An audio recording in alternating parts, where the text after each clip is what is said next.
Good afternoon, good morning, good evening, wherever you're watching this broadcast from. Welcome to today's live Q&A on Hinduism. My name is Nishit Kotak. I'm here with the team from Hindu Academy. Today on the call, we've got Vijay Bhai, we've got Manish Bhai, and we're just waiting on Sita Ben to join us as well. And if you're new to this broadcast, then I'd like to welcome you and just share with you how the broadcast is formatted. So every week we meet on Saturday at 2 o'clock UK time. And we start off with a focus topic video, and we have a little discussion around that focus topic of the day. Thereafter, we will take on your comments, your questions from the live comments on YouTube and Facebook. You can watch us on facebook.com/Hindu Academy, or you can also watch us on youtube.com/Hindu Academy. So do remember to like, share, and subscribe. And let's get started with today's video, which will be on the topic of vegetarianism and what is the take on Hinduism when it comes to eating meat. Is it right? Is it wrong? Because the conception that people seem to have is that if you are Hindu, then you must be vegetarian. So let's explore that topic, and we will come back to a discussion just shortly after this.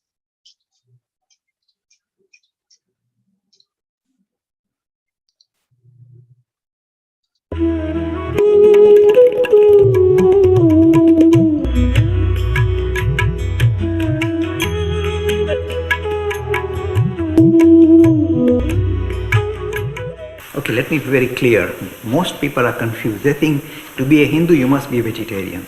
Is there an imposition like that? Is there an injunction? You must be a vegetarian to be Hindu? No.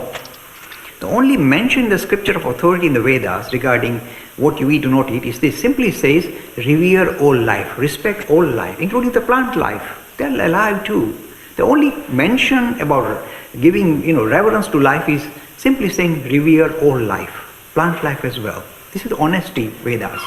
But you may be surprised to know 60% of Hindus in India, 60% of Hindus in India eat fish, meat, seafood or eggs. 60 to 70%. So you say all of you are not Hindus, you are finished, there's no Hinduism left then. So don't impose, Hinduism is not a vegetarian menu. But it still recognizes that being vegetarian is good. Well, you know why? He says, look, if you want to, look, all of us have to live on other living things. I eat plants, they're living, I'm eating them. I can't help myself, I'll die. So we live on other living things, but we say, okay, rather than live on very, lives that are very close to us, like animal life, cows and all these, animals are very, almost human. Rather than kill them and eat them, let's live on the least evolved, plant life. We're still eating life, but still plant life is less evolved. So we say, let's live on the least evolved thing rather than the most evolved thing. That's why we avoid. That's one reason. The second reason is this. In reality, we know nowadays they are finding out that vegetarian diet is good for your health. This is the second reason. The third reason why we should encourage vegetarianism is this. Ecological reasons. Because you have plants that will be eaten by animals and then human beings who eat animals, this is creating greenhouse effect. This is creating problem. So ecological reason also why you should become vegetarian. This is serious science. Then there's the fourth reason. That's the most important reason I like. It says, look, have you seen the way the animals are treated before they're murdered and butchered? Horrendously, treated horrendously. Look at any of the factory farming programs. You can't eat meat after you've seen that. You say cruelty to animals, the reason why I want to become vegetarian. And do you know why I go to a lot of English girls' schools? English girls, they're not boys. Boys are mature. They eat anything that comes around. Girls are sweeties. Many English girls have become vegetarian. And ask them, why? You are supposed to be Hindu, why are you vegetarian? They said, because we don't like the idea of cruelty to animals. So we told her, mommy, for us, we are vegetarian. We'll eat corn, but not meat. So this is the real reason to be vegetarian. You feel for the animals. You don't want to butcher them and eat them. This is the best way of being vegetarian. Not because Hinduism says, okay, rubber stamp, Hindu, must eat. Don't do that. We are not prescriptive like that. We allow you to think for yourself and decide. So if you feel uncomfortable with this idea of eating meat, stop it straight away. Then you are a natural Hindu and a natural vegetarian. No imposition by your religion. Free e-learning course in Hinduism. To register, please visit www.hindu-academy.com. Talks on Hinduism. Sponsored by People Care. Encouraging caring for the elderly in their own homes. For more information, please visit peoplecare.com.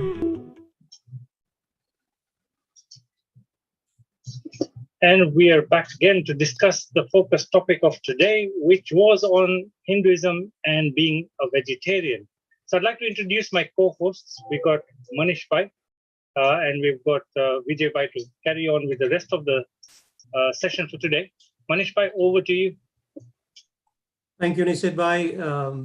Interesting topic today. We're talking about whether Hindus should be eating meat or not, and is that right or wrong? Because many of the new movements, when we look at them, they tend to be focusing on saying, if you eat meat, that seems to be wrong, and you should be vegetarian.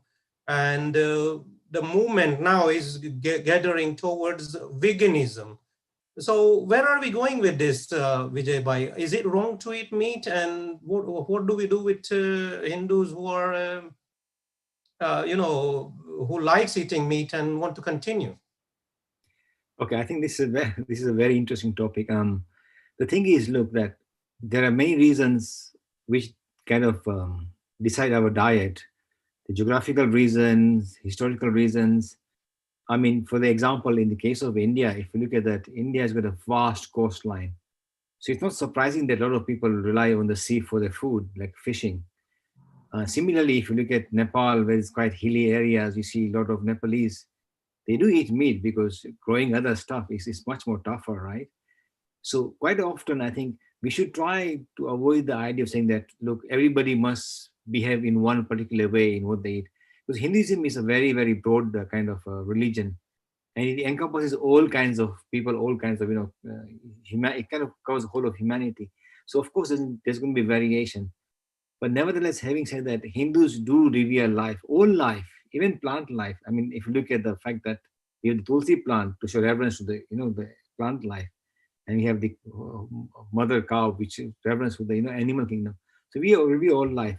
So of course, as much as possible, Hinduism does encourage to be vegetarian. But there's no fixed injunction. There's even an injunction that so many people, so many traditions, which for whatever reasons have been living on the idea of a meat diet, or whatever the diet, fish diet, then they excluded. And Hinduism is not exclusive. It is very inclusive in that sense, right?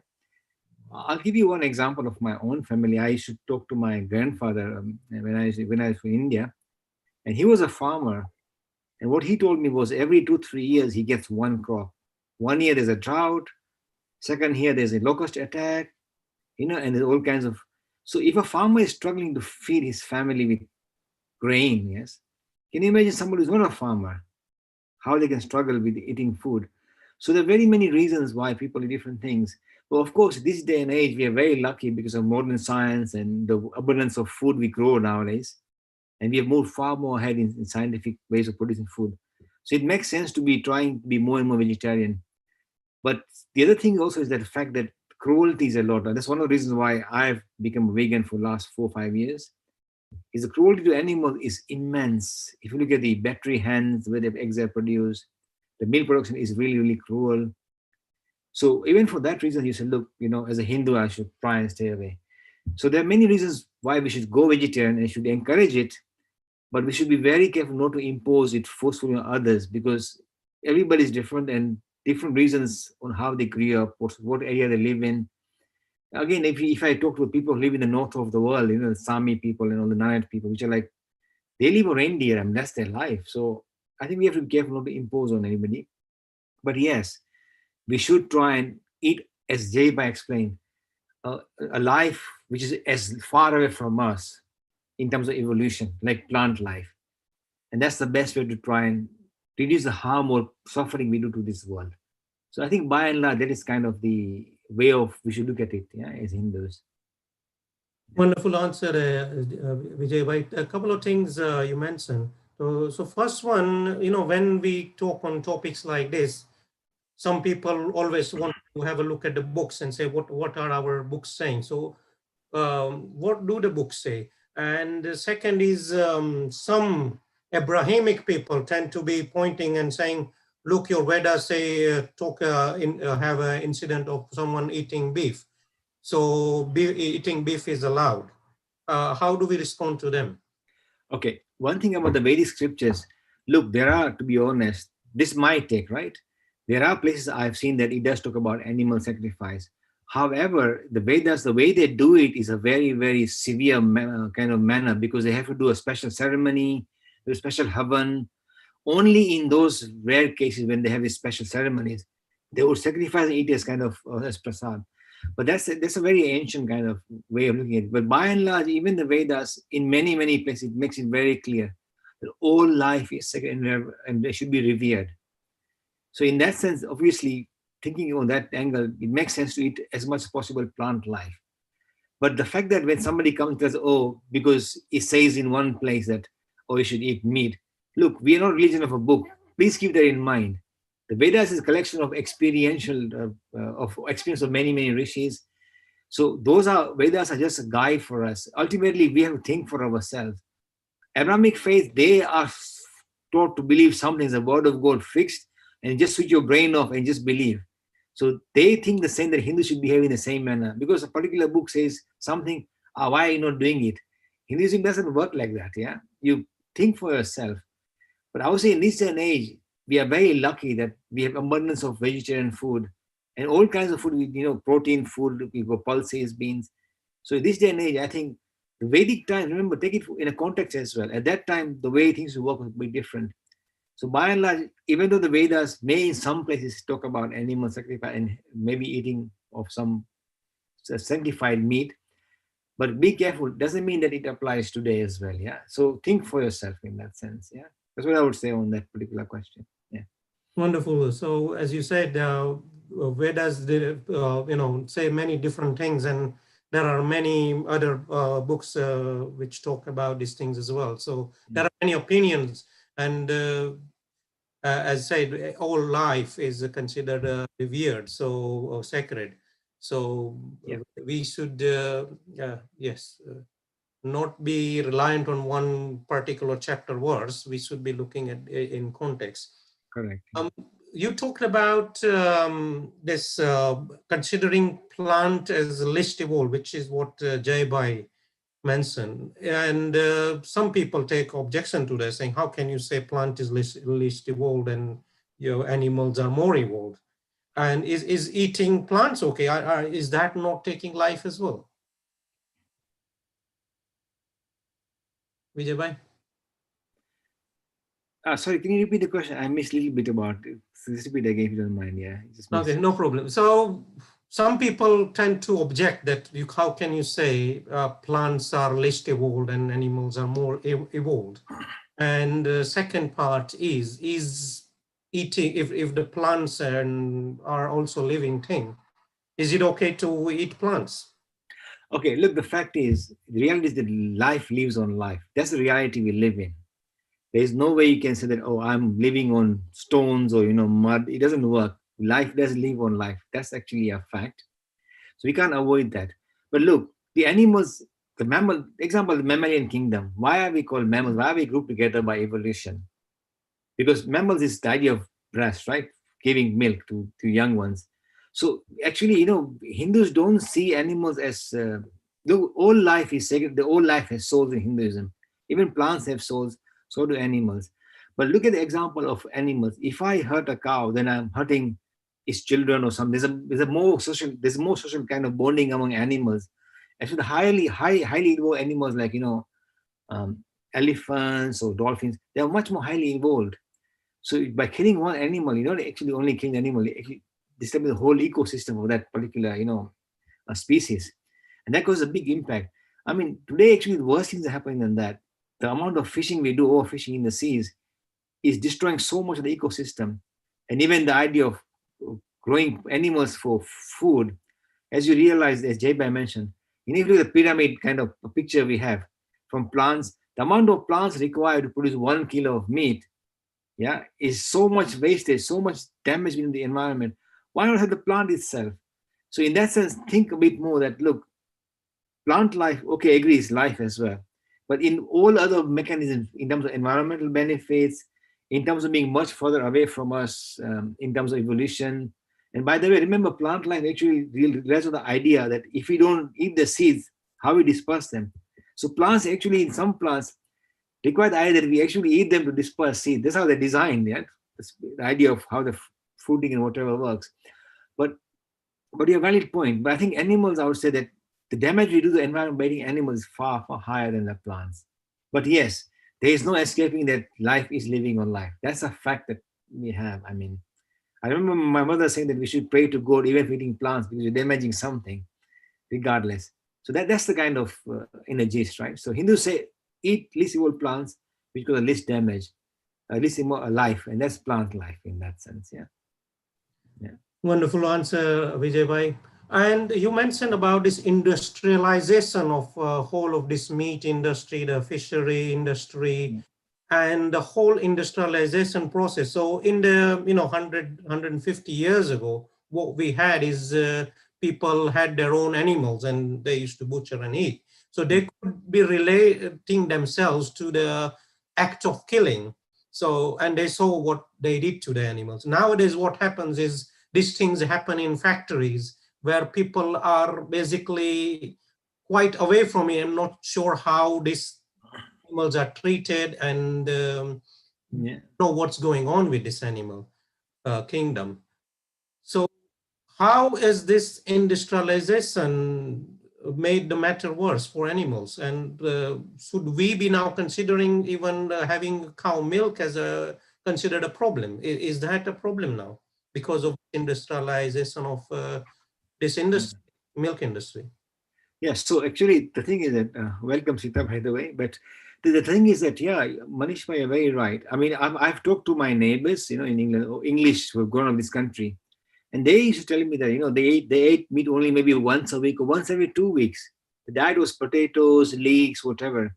Animals were very precious. They were not, But nowadays it's totally different. I mean, you go in a shop, you buy something packaged up, and it's also minced up, yes, or a sausage or salami. It doesn't look like anything like an animal, yeah. So people kind of switch their mind. I bet if they had to kill it themselves, they would really shudder, right, and think twice. But so I think that in a way, the disjoint is so far apart, you don't realize it as well. People from watching this. I mean, if you watch some of these videos on TV, you can't even feel like eating for days. You just feel like crunch in your stomach. Tremendous suffering is taking place. And I think the more that is being exposed, the more people are becoming aware. The more people say, I don't want to be part of that kind of thing. But I think partly it's just the idea of commercialization. The amount of dietary habits we have changed tremendously. The amount of consumption of meat has gone up manyfold compared to what say 150 years ago was happening, even in the Western world, yes. It's changed. It's got so many other health issues. But I think if the people can drive this, right? If people say, look, we don't want this kind of food, then of course industry will have to adapt because they're in the business of making money. If people don't say no, then automatically they'll change. So in a way, though I'm not a fan of movies and movie stars, I admire them for doing this because people listen to movie stars. They don't listen to religious people like us, yes, to change their diet habits. But the suffering, if you look at the battery hen, I mean, can you imagine in a cage, can't even flap its wings? It's just, it feels really sad, right? But this is the kind of world we live in. And I think people are so busy with their lives, they don't have time to kind of look into all this stuff. But I still feel people should be aware of this, then at least they can make an informed kind of choice, right? Regarding milk, I know you'd be surprised, I've been to India as well. You may think that actually that milk also is produced. They may be milking in the hands, but I've asked some of the, monks there, so what do you do with the male calves which are born? Oh, we just sell them to somebody and then we don't know what, good luck to them. So nobody wants to, because the thing is producing milk is not just having milk, right? You have to look after the cow. If you make genuinely ahimsa or make, cruelty free, even the temples in India, they sell their male calf. They don't know because everybody doesn't want to spend money looking after something that doesn't give you something in return. So it's a big problem, I guess. But I would say that I don't want to have a go at if eating, drinking. Please continue. But keep this in mind, how food is produced. Because if you make a noise about it, then hopefully the methods will change and become more humane. That's all I can say on that, Manish. It's a very tough topic, yeah. Wonderful answer there, Vijay bhai. So Sita Ben, we were talking about industrialization of meat industry and milk industry. Do you have anything to say on that, please? Yeah, as Vijay said, it's a very tough topic because for so many people, thousands, millions of people, meat is just the staple. And for them to imagine sort of life without meat is like sort of us living without vegetables kind of thing. So it's quite tricky, but fingers crossed, as humanity continues to evolve and we're becoming more and more aware of the living world around us, we're becoming more aware of the environment, we're becoming more aware of our own health requirements. Hopefully things will start to sort of change. And as Dad also said in the video, we actually find that it's not necessarily even Hindus, but English girls that he was visiting at the schools, they felt from their heart that this isn't right, there's something wrong here, the way that the animals are treated, the level of cruelty, and then you're just having it as lunch or dinner and you just forget about it, but the amount of suffering that that poor animal has gone through is just intolerable. So hopefully the world will start to sort of change, and it will also help the environment as well, because you cut out a whole chain in the ecosystem, so you save a lot of energy, and it's just beneficial for not only the animals who don't suffer, but beneficial for human beings, beneficial for the world, the environment. So there's a lot to do, but fingers crossed we can get there. Wonderful. So we have a couple of questions from the viewers over on YouTube. Today, I must congratulate them because they've been very, very interactive and asking some very interesting questions. So related to this topic, I'm going to ask a couple of questions that they've posed to us.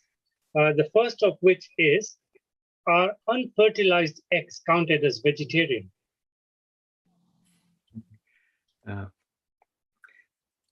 Okay, I can have a go. Okay, so the thing is, unfortunately, vegetarian, it depends. So some people consider eggs as vegetarian, so do as milk as well as vegetarian. And really speaking, unfertilized egg, there's no life. I mean, I don't eat eggs, but if somebody wants to eat unfertilized egg, I have no problem with that personally, because I see them, they're kind of byproducts of egg which are not required. I think some people will say milk is more cruel than unfertilized egg because milk actually is stealing milk from a mother, right? So some people say that. But I think there's some people who say that egg is seen as a there are many views of this egg stuff. But I think egg has been for many generations among humanity, eggs have been a very staple diet. And unfertilized eggs, I guess there's no life. In essence, they're not damaging any life. So if you're eating that, good luck to you. I'm not going to challenge that. Yeah. Yeah, it's a very difficult sort of subject. I guess, I don't know if you'd even call it vegetarian to eat an unfertilized egg, because that's also like a part of, a living organism. So is that vegetarian or not? So that's another sort of tricky question. You don't know what sort of category to put it under. It's definitely not vegan because it's an animal product. So I'm not sure whether it comes under sort of meat eating or whether it comes under vegetarianism. Yep, so we have gray areas as well. So here's another gray area question. So Adarsh is saying that he's heard that scientists are now developing in the lab an alternative to meat, as in from a live animal. So they've got alternative products, food products. And he says, since we are what we eat, how do you think, is that lab generated meat really meat, or is it vegetarian? And second thing is, how do you think it will likely impact our mindfulness because we are what we eat? Vijay bhai?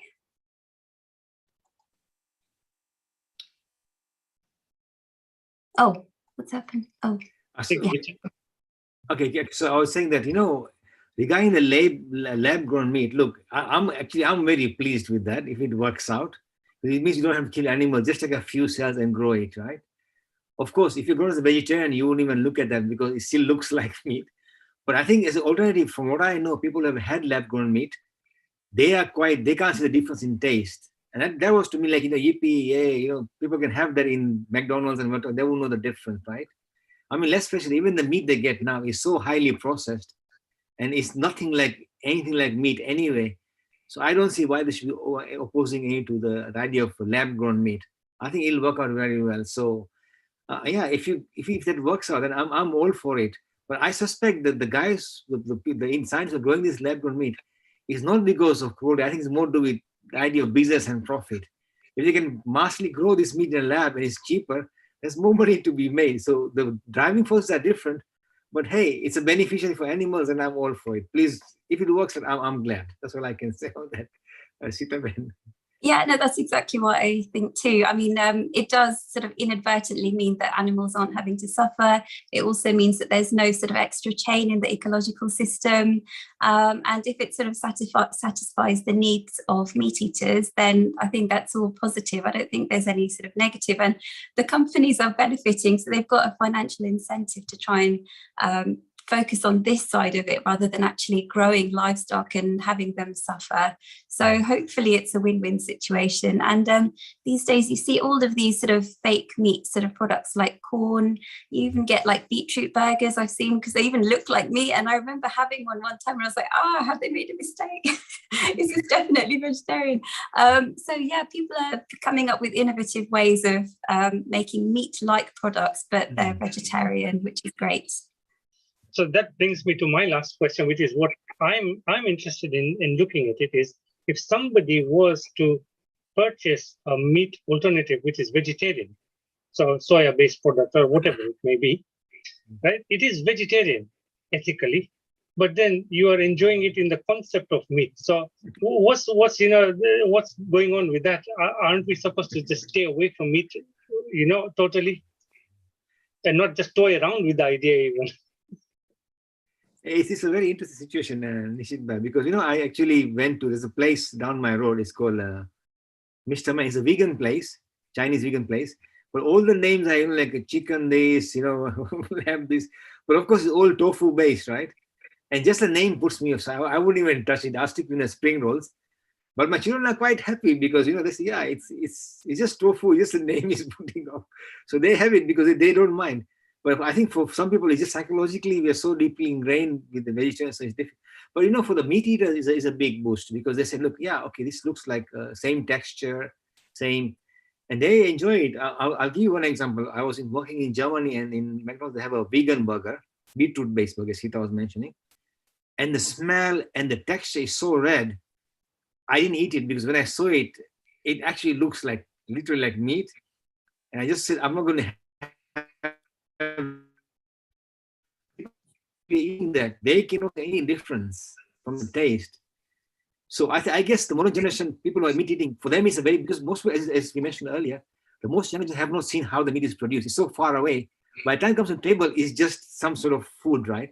So if you label it differently and the source is something else, I don't think they'll even know. If the taste is the same, they'll say, okay, yeah, I'll have it. Yeah. That's a society we live in. So yeah, it's a bit strange. Why have these names? But I think for vegetarians, maybe not, but for meat eaters, I think it's a benefit. Sitaben? Yeah, I completely agree. Actually, talking about Chinese, I've sometimes had all this sort of vegan sort of mock duck and stuff like that. And like the first time I had it, I was like, but it's just soya, as you were saying. So it's nothing to worry about. But I guess the benefit is, for people who are so used to meat, this is a good sort of transition, a way of sort of feeling like they're having meat, but it's not actually meat. So, I mean, who knows, maybe in 100, 200 years, people will look back and say, oh my gosh, look how uncivilized we were eating meat. Look how uncivilized and cruel that was. Like we do on so many other issues, which we look back on 200-300 years ago. Like, I can't believe people used to do this. So hopefully in 200-300 years, things will be like, oh gosh, I can't believe people used to eat meat. So let's all become vegetarian and vegan, hopefully. I suppose it's almost same as using nicotine gum and nicotine patches if you're trying to stop smoking as a crutch on your way to stopping. So amazing. So we have really, really good questions today. And I'd like to just welcome Jitesh Dattani, who's watching us from Bangalore in India. We've got Safe Planet watching us from Philadelphia. We have Charmaine, who joins us every week from Johannesburg. We've got Mary Floyd from San Antonio in Texas, and a bunch of other fabulous people all around the world joining us today. So before I pass back to Manish Bhai, I'm going to do a quick announcement, which is something I do every week. And this is to share some of the resources that we have ready for you to use. If you're starting off your journey in Hinduism, then this is a great place to visit, hindu-academy.com. You can download our free ebooks over here. And you can also join our e-learning course right over here. As you may all know, I've been sharing my goal of getting to 10,000 students by the next couple of months. And we are almost at 7,000, so not far away. So please do enroll and then share and let everybody else know about this amazing free course that we've got. And that will be a great resource and a great help to us as well. So Manish Bhai, I'm going to hand back to you for the rest of the discussion. I'll join back soon. Thank you, Nisad Bhai. We again stay on this topic. It's quite interesting topic. Now, Vijay Bhai, if we say someone wants to is eating meat and they like eating meat and they want to continue, is there any ethical way of them continue to be meat eater and continue their way of life? Good question. I think not only that, some people for generations have been eating meat. I mean, I say if you look at a lot of Nepali Hindus, the area they live in, I mean, it's quite a hardy place, those hills. I mean, they've been eating meat for generations. So I'm not going to judge whether they'll achieve liberation or not. I mean, Hindus live through many lives. We don't have only one lifetime, right? But it is true that there are many modern Hindu movements, or even the Patanjali, Yoga Sutra, they actually require to be vegetarian. And many modern Hindu movements say you have to be vegetarian. But there's no injunction like that. I mean, I think as Jay has mentioned so many times, everybody is in a particular point in place in their life, in the life journey, spiritual journey. And everybody's at a particular place, and they all have in their own context behave accordingly based on the attributes, and characteristics. So I think we should not judge somebody just because they're eating meat and they want to continue eating meat. That's their journey, and then we should just respect that. It may not be what I like, but Hinduism doesn't work like that. Remember, as I mentioned, Hinduism is very inclusive. We don't say, oh, if you do this, or if you don't believe in this book, if you don't listen to the way, no, it doesn't work like that. Yeah, everybody is in their own context are making spiritual journey from wherever they are. And I think if they genuinely feel that they have to, then that's fine. But as I said, Hinduism encourages vegetarian, and hopefully we will get there. But let's not impose this on everybody just because we think it's wrong. Yeah, we shouldn't think like that. Asita Ben? Yeah, completely agree. I mean, Dad has said so many times in his videos, Hinduism isn't determined by a vegetarian menu. So there are lots of Hindus who do eat meat, and that's their tradition. That's what they're used to. So, we can't impose our beliefs and our thinking onto anybody and onto their diets and all of that. It has to sort of come naturally from themselves. If they want to be vegetarian, they want to sort of prevent cruelty to animals, it has to come naturally. It's not like a dictatorship where we're like, no, you must only eat this and this. So Hinduism is much broader than just a vegetarian diet. And we have to make sure we don't lose sight of that, even though we do try and encourage less cruelty towards animals. Wonderful answer. So staying on this topic, so some people associate eating meat to the guna of tamas, but then we see someone like Swami Vivekananda or Gautam Buddha eating meat. Is eating meat related to spiritual progress? Would it harm your spiritual progress if you are a meat eater? Well, yeah, I mean, what you could sort of look at, you have to look at the circumstance, because Swami Vivekananda went to America where, they don't have catering for vegetarian diets and all of that. And he used to eat meat in India as well. They had a fish-based diet. And that was just, that's the tradition. That's what they're used to. And you just have to sort of survive on what is around you. You're living in the harsh sort of American winter and there's nothing else to eat. What are you supposed to do? So you have to sort of look at your circumstance, the situation, and sort of do based on that. And the idea of sort of cooking and preparing meals is actually quite sort of spiritual. If you think about it, you prefer to choose food items which are sort of lighter and healthier and all of that. And that's considered to be more sattvic.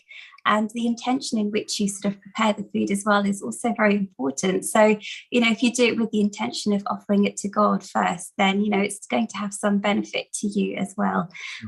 So, yeah, it's very sort of grayscale area. Because you eat meat, it doesn't mean, oh, you're going to become very tamasic, or if you eat this very healthy food, you're going to suddenly become sattvic.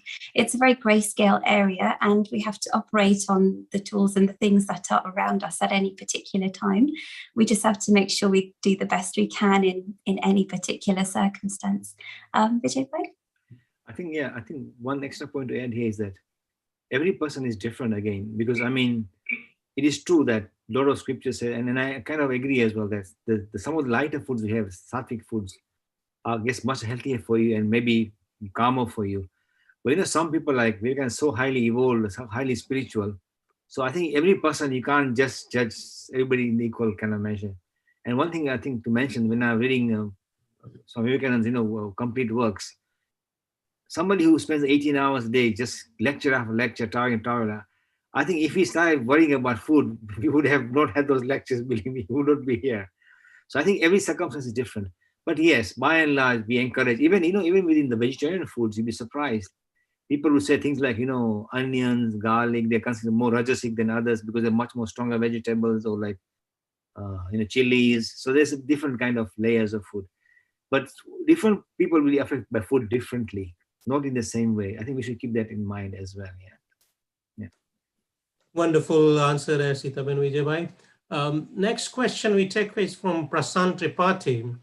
And I'm going to relate to what Sitaben said, living in harsh conditions. Now, in some of these European countries, if you go visiting, then it's hard to find vegetarian food.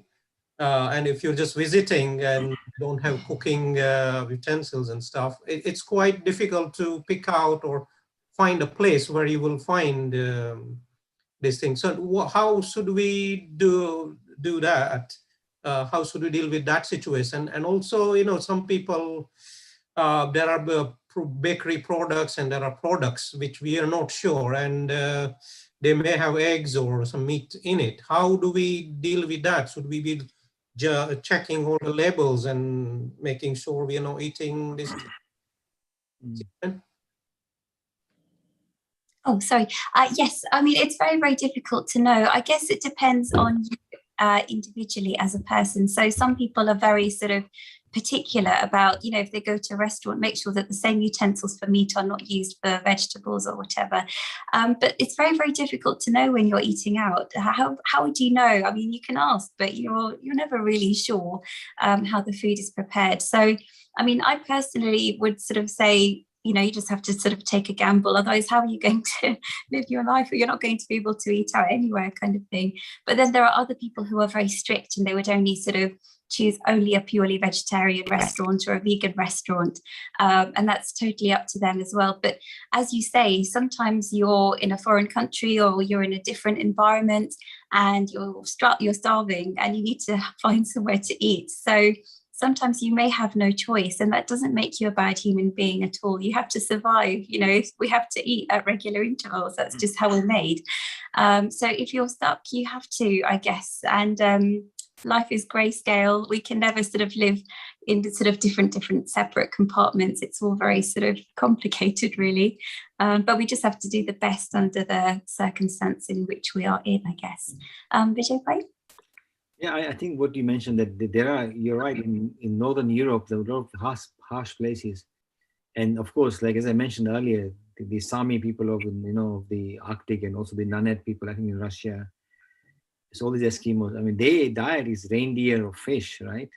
They hardly see, actually, they wouldn't surprise you, hardly see vegetables anyway. So for them, of course, it makes sense. I mean, I've worked in Sweden for many, many years earlier. And if you go really north, it is tough to find food or vegetables. I mean, this is a fact, right? So of course, diet will be based on geography sometimes. And that's why Hinduism, as we said, is not a vegetarian menu, because we know it doesn't work. Yes, worldwide, it just wouldn't work. So I guess in that sense, you really can't put an imposition. But if you feel that you don't change your diet, then I think best not to visit those places. And like my mother, I know she never eats out because she's never sure. So she'd rather not eat out at all, which is fine. And I try and eat as much as possible in the vegetarian or vegan places. I do go in other restaurants, but again, seriously, it's a gamble sometimes, so you can never guarantee. But I guess, it's a very individual choice on how determined you are or how committed you are and what the circumstances are. And that decides, I guess, how you diet, what your diet habits are really. Yeah. Wonderful answer. So Prasant Tripathi is asked a follow-on question. Is it okay for vegetarians to take animal products such as fish oils as a medicine?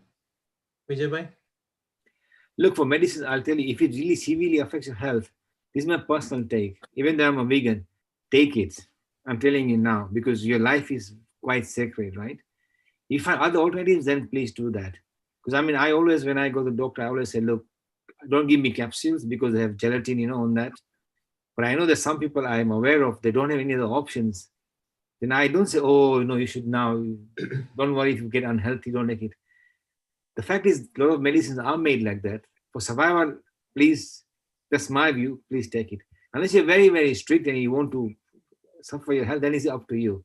My personal view is preserve your life. Your life is also very important for spiritual progress. Yeah. Sita Ben? Yeah, I think you've basically covered it. So if it's sort of very critical for your health, then you have to take it. There's no sort of alternative in that case, then you've got no choice. If you can avoid it, then great. If you can find some other alternative, then all the better.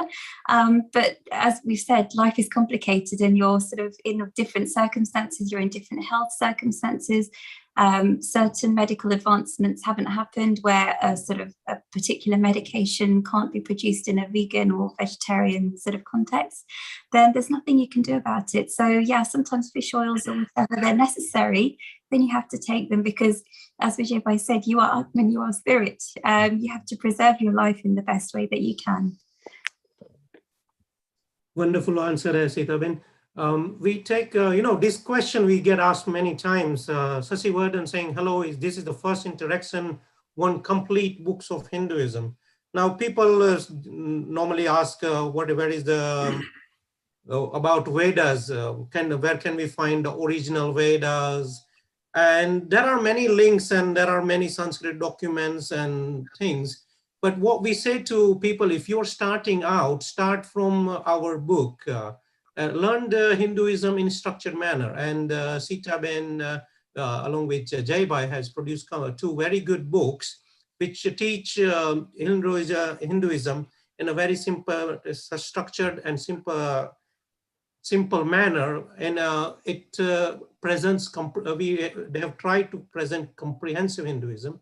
So that's a very good introduction. So I think if you go to our website and download those books and go to that, because if you get lots of books, then you'll be confused which one to start off with and where you, go with that. So start off slow, take one book at a time rather than try to get lots of links and then don't go anywhere with it. My suggestion is go with our books first. And if you then more interested, and there are many other books that we can recommend, and we have videos that talk about books as well. So you can find that on our YouTube channel. We'll take a next question. Mary Floyd said quite interestingly, said she was literally raised by a cow and other animals, and therefore have great respect for them. That's great to hear, Mary Floyd. Wonderful to hear from you. Gaurav Pant has got, sorry, I've lost the question. I'll try to go back to it.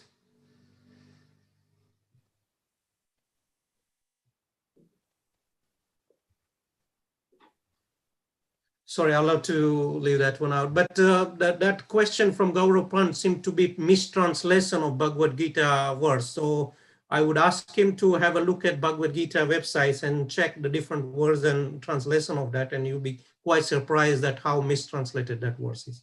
We'll take a next question for Sivakaran Das. Why does the caste system only exist in India but not Hindus outside in India? Vijay Bhai?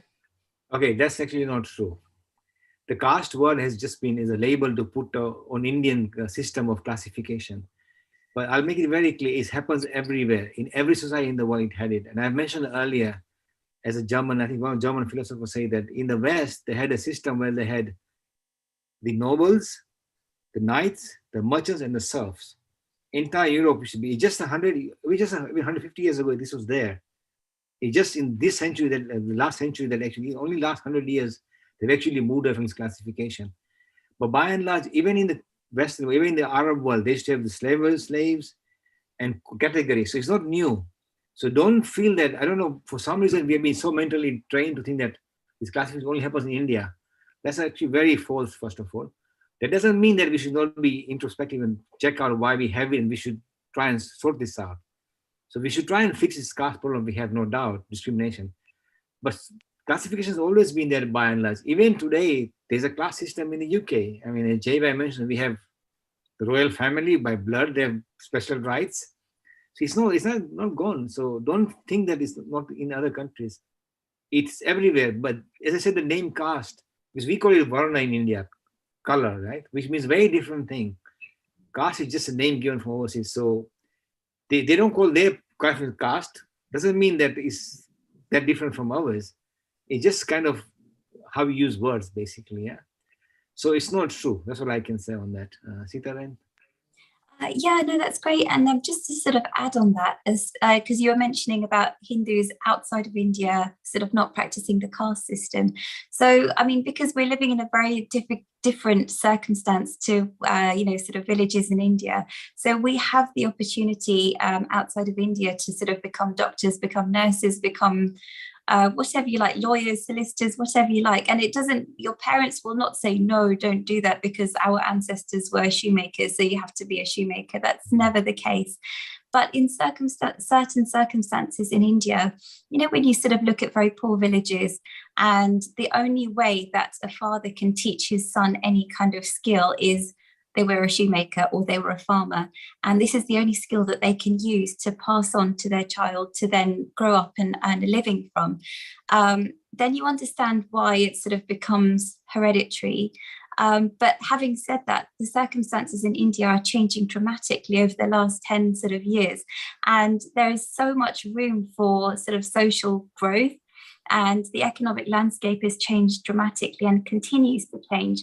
So hopefully this sort of very old system of passing on a single trade from one generation to the other will not be so restrictive as it has been for hundreds of years. Hopefully now people will become doctors and IT specialists and sort of move on and become very wealthy and prosperous. Wonderful answer, Sitaben. I had a question, now I've seem to have lost it again. Yes, an interesting question from Indy Afrigenius, interesting name there. He's saying, why don't we Sanatan Dharma people use the vegetarian certification like the Muslims have a halal system? So certify something as a Suddha product. And these seem to have happened in UK and certain points where certain groups have gone out to manufacture produce makers and said, we are not happy with you using animal products in some of these like crisp. So is that a good idea? Should we be following that and go for some sort of a certification system where certain products are certified vegetarian? Vijay bhai? I think the UK, we by and large have that system already because the government actually regulations require that. Much better than Europe. Actually, in the UK, we are lucky like that. I think Europe is not compulsory, but UK by and large, we have certification from the Vegetarian Society. And so it depends, as you say, the companies have to be kind of pushed and prodded, because if you say, look, I'm not going to buy a product until you tell me what the product is.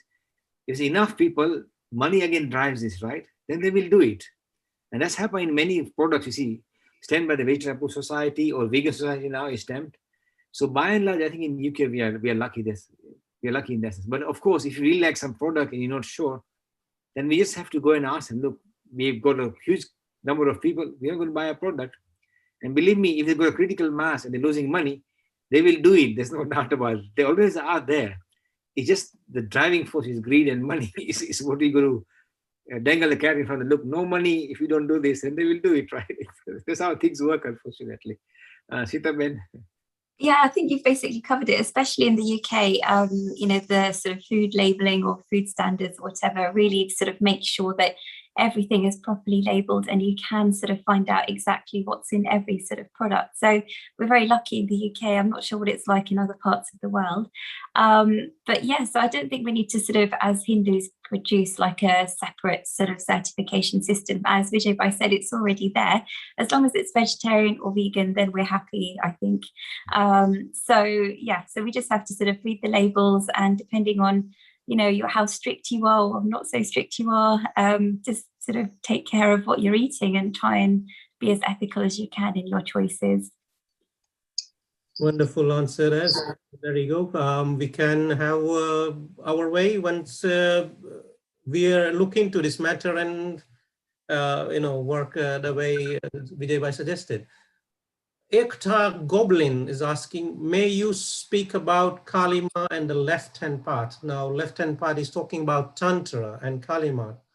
When we look at the example of Ramakrishna and his following of Tantra, that was not very left at all. So could you elaborate on that, please, Sitaben? Yeah, so the thing is, Hinduism is pluralistic by nature, and there are a huge variety of pathways, and the mainstream pathways we've talked about many times on this broadcast, but something which isn't often talked about is the sort of left-hand path. So Hinduism opens itself up to a huge variety of different ways of making progress, including ones which seem a bit sort of awkward and not quite mainstream.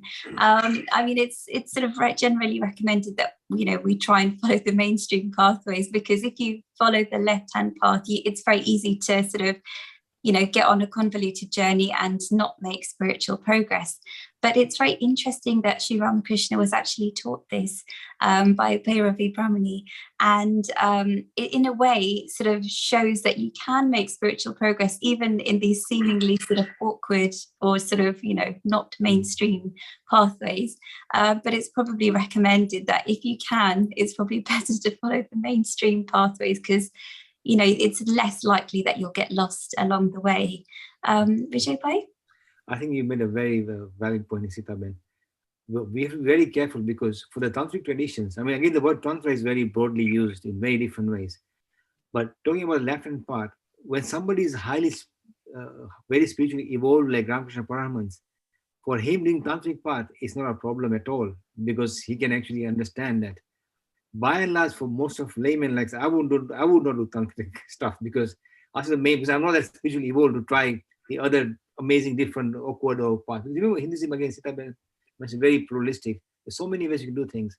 But by and large, some of the different ways or the complicated ways, we should be very careful on following those paths.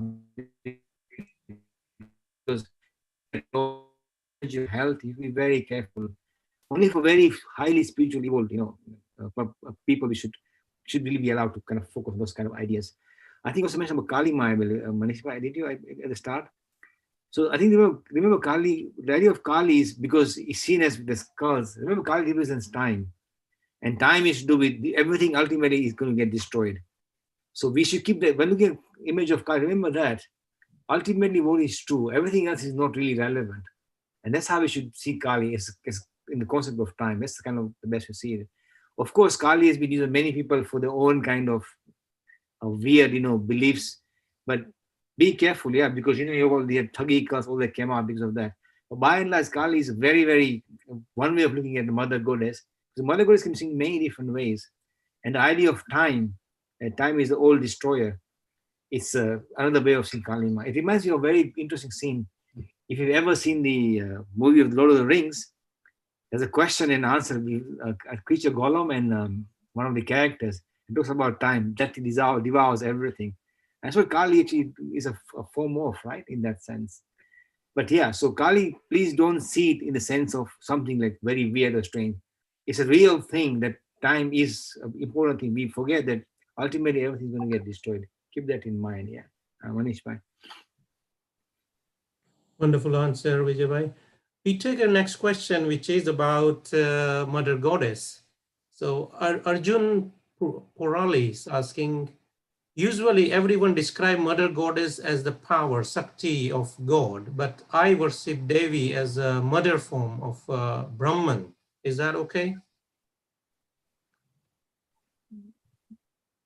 Yeah, of course it's okay, because there's no distinction. People make, really in layman's terms, we always say that the timeless, formless, unchanging thing is seen as the male kind of idea. And the manifesting power of Brahman, but it's still Brahman, is Shakti, right? Mm. So, somebody was mentioning to me once, sometimes in some kingdoms you have a president, like in India, who is just sitting there doing nothing, but a stable figure. But all the work is being done by the ministers and the parliament, but they're still the government, right? They're still one government. It's not like different parts. Similarly, the idea of Shakti is Brahman, is the manifesting power of Brahman, but it is Brahman, right?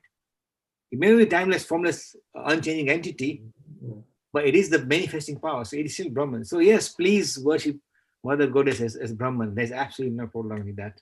Sitaben? Yeah, I mean, I think it just stems from this very sort of ancient idea that, we see in the sort of Indus Valley civilization, this idea that women were actually worshipped as divine because they're the ones who can produce life. And that's, if you think about it, that's a really miraculous thing. Like we try and think about miracles as being, sort of images drinking milk and all of that, but this is a real miracle that we're actually able to produce life. So it's seen as divine, it's seen as sacred, and it's the force of creation, essentially. Amazing. We've had such a wonderful session today. We are almost up to the 1 hour mark. And what I'd like to do is now just wrap up the session for today. So just to conclude, I'll just remind you the focus topic of the day was whether you have to be a vegetarian in order to be classed as a Hindu. And so we've had a lot of discussion around it and some very interesting questions posed by the people online. And thank you so very much to the team, Manish Bhai, Sitaben, Vijay Bhai, for being able to answer this in a very competent manner. And what I'd like to do now is I always like to end the sessions with a quote from Swami Vivekananda. So I found two quotes. I'm not too sure about their authenticity, but I will go ahead anyway. So here is one that states that all the forces that are working in this body have been produced out of food. We see that every day.